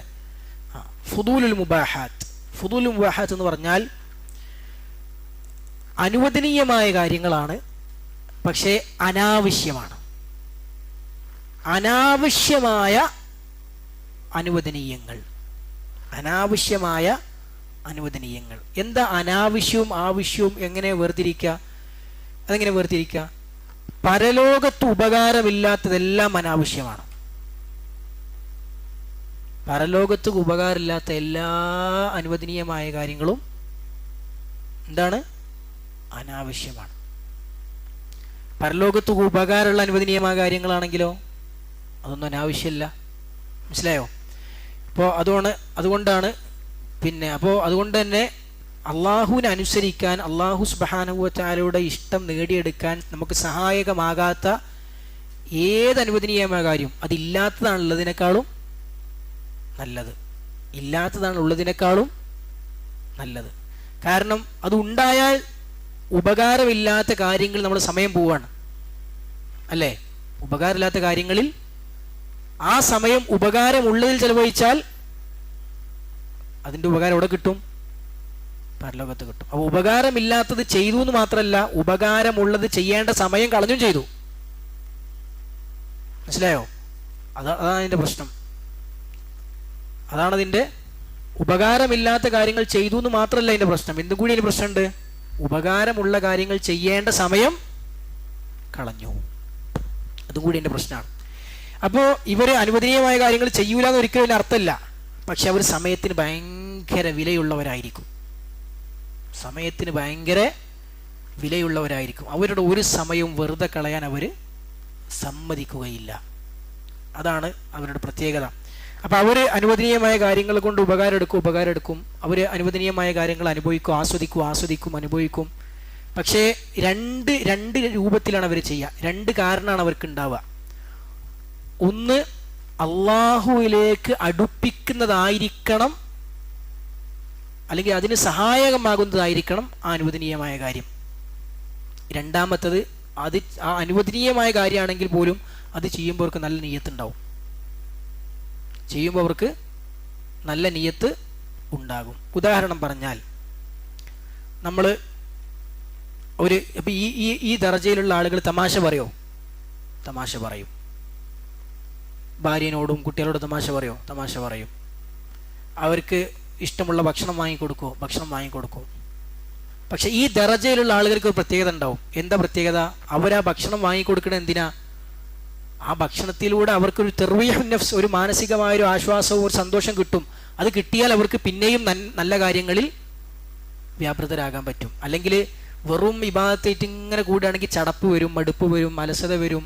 അപ്പോൾ ഇടയ്ക്കൊന്ന് അവർക്ക് ഇഷ്ടമുള്ളൊരു കാര്യം ചെയ്തു കൊടുക്കുമ്പോൾ എന്തുണ്ടാവും? അവർക്ക് സന്തോഷം, ഒരു ഉന്മേഷം വീണ്ടെടുക്കാൻ പറ്റും. ഉന്മേഷം വീണ്ടെടുക്കാൻ പറ്റും. ആ ഉന്മേഷം വീണ്ടെടുക്കാനാണ് ഇത് ചെയ്തു കൊടുക്കുന്നത്, അല്ലാതെ ചെയ്യാൻ വേണ്ടി ചെയ്യല്ല. അതാണ് വ്യത്യാസം. മനസ്സിലായോ? മുആദ് ഇബ്നു ജബൽ റളിയല്ലാഹു അൻഹു അദ്ദേഹം പറഞ്ഞു, അമാ അന ഫഅഹ്തസിബു നൗമതി കമാ അഹ്തസിബു ഖൗമതി. എന്നാൽ ഞാനില്ലേ, ഞാൻ എൻ്റെ നിസ്കാരത്തിന് പ്രതിഫലം പ്രതീക്ഷിക്കുന്നത് പോലെ എൻ്റെ ഉറക്കത്തിനും പ്രതിഫലം പ്രതീക്ഷിക്കുന്നുണ്ട്. കാരണം ഉറങ്ങുമ്പോൾ തന്നെ അദ്ദേഹം നെയ്യത്ത് എന്താ? നേരത്തെ ഉറങ്ങി നല്ല ഉന്മേഷത്തിൽ നേരത്തെ എഴുന്നേറ്റ് തഹജ്ജുദ് നിസ്കരിക്കണം, അല്ലെങ്കിൽ സുബഹിക്ക് നിസ്കരിക്കണം. ഈ നെയ്യത്തിൽ ഉറങ്ങുന്ന ഒരാളും ഒരു നെയ്യത്തും ഇല്ലാതെ കിടന്നുറങ്ങുന്ന ആളും രാവും പകലും വ്യത്യാസമില്ലേ? ഇല്ലേ? ഉണ്ട്. രണ്ടാളും ചെയ്ത കാര്യം ഒന്ന് തന്നെ. എന്താ? രാത്രി ഉറങ്ങി. പക്ഷെ ആദ്യത്തെ ആൾ എങ്ങനെ ഉറങ്ങിയത്? ഇപ്പോൾ ഞാൻ ഉറങ്ങുന്നത് എനിക്ക് ഇബാദത്ത് ചെയ്യാൻ ഉന്മേഷം കിട്ടാനാണ്. ഉറങ്ങിയില്ലെങ്കിൽ ഉന്മേഷം ഉണ്ടാവില്ല. ഇപ്പോൾ ഞാൻ ഉറങ്ങുന്നത് എന്തിനാ? എനിക്ക് രാത്രി എഴുന്നേറ്റ് നിസ്കരിക്കാനുള്ള ഉന്മേഷത്തിന് വേണ്ടിയാണ്. ആ നിയ്യത്തിലാണ് ഉറങ്ങുന്നത്. അപ്പോൾ അള്ളാഹുവിന് ഇഷ്ടമുള്ള കാര്യത്തിന് സഹായകമാകാനാണ് അനുവദനീയമായ കാര്യം ചെയ്യുന്നത്. അതിലവൻ അതിനെന്നെ പ്രതിഫലം പ്രതീക്ഷിക്കുന്നുണ്ട്, അതിനെന്നെ കൂലി കിട്ടുമെന്ന് അവൻ ആഗ്രഹിക്കുന്നുണ്ട്. കൂലി കിട്ടും, അതിനെന്നെ കൂലി കിട്ടും. എന്നാൽ മറ്റേയാൾ ചെയ്യണത് അങ്ങനെയല്ല. മറ്റേയാൾക്ക് അങ്ങനെ നിയ്യത്തുമില്ല, ഒന്നുമില്ല. മനസ്സിലായോ? അതാണ്. അപ്പോൾ ഈ ദർജയിലുള്ള ആളുകൾ എന്ന് പറഞ്ഞാൽ അവരുടെ ജീവിതത്തിൽ ഒന്നും ഒരു വെറുതെ ചെയ്യൂല. അതാണ് നമ്മൾ നേരത്തെ പറഞ്ഞത്. നിൽക്കുകയാണെങ്കിൽ ആർക്ക് വേണ്ടി നിൽക്കും? അള്ളാഹ്ക്ക് വേണ്ടി നിൽക്കും. ഇരിക്കുകയാണെങ്കിൽ അള്ളാഹ്ക്ക് വേണ്ടി ഇരിക്കും. നടക്കുകയാണെങ്കിൽ അള്ളാഹ്ക്ക് വേണ്ടി നടക്കും. അവർ ചെയ്യുന്ന എന്ത് പ്രവർത്തനത്തിനും അവർക്ക് ഉത്തരം ഉണ്ടാവും. ഞാനിപ്പോൾ എന്തിനാ അങ്ങോട്ട് പോണത്? ഞാൻ പോണത് എൻ്റെ വീട്ടിലേക്ക് സാധനം വാങ്ങാനാണ്. സാധനം വാങ്ങുക എന്നുള്ളത് പുണ്യകർമ്മമാണ്. വീട്ടിലേക്ക് ആവശ്യമായ സംഗതികൾ എത്തിച്ചു കൊടുക്കുന്നുള്ള പുണ്യകർമ്മമാണ്. എന്നാൽ അല്ലാത്തൊരാളോ, പെരക്കാർ പറഞ്ഞുകൊണ്ട് പോയി സാധനം വാങ്ങി കൊടുക്കണം, അത്രേ ഉള്ളൂ. മനസ്സിലായോ? അള്ളാഹുവിൻ്റെ റസൂൽ പറഞ്ഞത്, നീ നിന്റെ ഭാര്യയുടെ വായിൽ വെച്ച് കൊടുക്കുന്ന ഉരുള പോലും നിനക്ക് സ്വതക്കയാണ്. ആ കൂലി പ്രതീക്ഷിച്ചാണ് ഒരാൾ അങ്ങാടി പോണത്. മറ്റേ ആൾ അങ്ങാടി പോണതോ അത് വാങ്ങിക്കൊടുക്കലിൻ്റെ പണിയാണല്ലോ. മനസ്സിലായോ? അപ്പോൾ ഒരേ കാര്യം രണ്ടാൾ ചെയ്യുന്നു, പക്ഷെ രണ്ടാളും അള്ളാഹുവിൻ്റെ അടുക്കൽ അതേ കാര്യത്തിൽ രണ്ട് ദർജയിലാണ്. കാരണം ഒരാൾ തഹ്ഖീഖ് തൗഹീദുൽ മുസ്തഹബ് സാക്ഷാത്കരിക്കാൻ ശ്രമിക്കുന്ന ആളാണ്, മറ്റേ ആൾക്ക് അങ്ങനെ ചിന്തയെ ഇല്ലാത്ത ആളാണ്. അതാണ് ഫുദൂലുൽ മുബാഹയുടെ ജീവിതത്തിൽ ഉണ്ടാവില്ല. അനാവശ്യമായ ആവശ്യമില്ലാത്ത അനുവദനീയമായ കാര്യങ്ങളിൽ അവർ വ്യാപൃതരാവുകയില്ല എന്നുള്ളത് നമ്മൾ പറഞ്ഞു. അല്ലാഹു സുബ്ഹാനഹു വ തആലയുടെ കാരുണ്യവും സ്വർഗവും പ്രതിഫലവും നേടിയെടുക്കാൻ വേണ്ടിയുള്ള കാര്യങ്ങളിൽ മാത്രമായിരിക്കും അവരെന്ത് ചെയ്യുക? അനുവദനീയമായ കാര്യങ്ങളിൽ പോലും അതിലായിരിക്കും വ്യാപൃതമാകും. ഒരിക്കലും അള്ളാഹുവിന് വെറുപ്പുള്ള, അള്ളാഹുവിൻ്റെ കുറ്റം വാങ്ങിത്തരുന്ന, ശിക്ഷ വാങ്ങിത്തരുന്ന അങ്ങനെയുള്ള ഒരു ലക്ഷ്യത്തിൽ ഒരു പ്രവർത്തനവും അവരെന്ത് ചെയ്യൂല? ചെയ്യുകയില്ല. അനുവദനീയമായ കാര്യങ്ങൾ പോലും ചെയ്യുകയില്ല എന്നുള്ളതാണ്. ഇനി ഒന്നും കൂടി പറയാനുണ്ട്. ഇൻഷാ അല്ലാഹ് അടുത്ത ക്ലാസ്സിൽ നമുക്കത് വിശദീകരിക്കാം. അല്ലാഹു സുബ്ഹാനഹു വ തആല അവൻ്റെ തൗഹീദിനെ സാക്ഷാത്കരിക്കാൻ തൗഫീഖ് ലഭിക്കുന്ന മഹാവിശ്വാസികൾ, ഭാഗ്യവാന്മാരിൽ നമ്മെല്ലാം ഉൾപ്പെടുത്തി അനുഗ്രഹിക്കുമാറാകട്ടെ. അവൻ്റെ ജന്നാത്തുൽ ഫിർദൗസിൽ അമ്പിയാക്കളെയും സിദ്ദീഖുകളെയും ശുഹദാക്കളെയും കൂടെ സ്വാലിഹീങ്ങളെ കൂടെ നമ്മളെല്ലാം ഒരുമിച്ച് കൂട്ടി അനുഗ്രഹിക്കുമാറാകട്ടെ. നരകശിക്ഷയിൽ നിന്നും പാപങ്ങളിൽ നിന്നുമെല്ലാം അല്ലാഹു സുബ്ഹാനഹു വ തആല അവൻ്റെ മഹത്തായ ഫദ്ൽ കൊണ്ടും പാപമോചനം കൊണ്ടും നമ്മെല്ലാം കാത്തുരക്ഷിക്കുമാറാകട്ടെ. അല്ലാഹുമ്മ അഗ്ഫിറിൽ മുസ്ലിമീന വൽ മുസ്ലിമാത്ത് അൽ ഹയാഇ മിൻഹും വൽ അംവാത്ത്. اللهم أعز الإسلام والمسلمين وأذل الشرك والمشركين. ربنا آتنا في الدنيا حسنة وفي الآخرة حسنة وقنا عذاب النار. وصلى الله وسلم على نبينا محمد والحمد لله رب العالمين.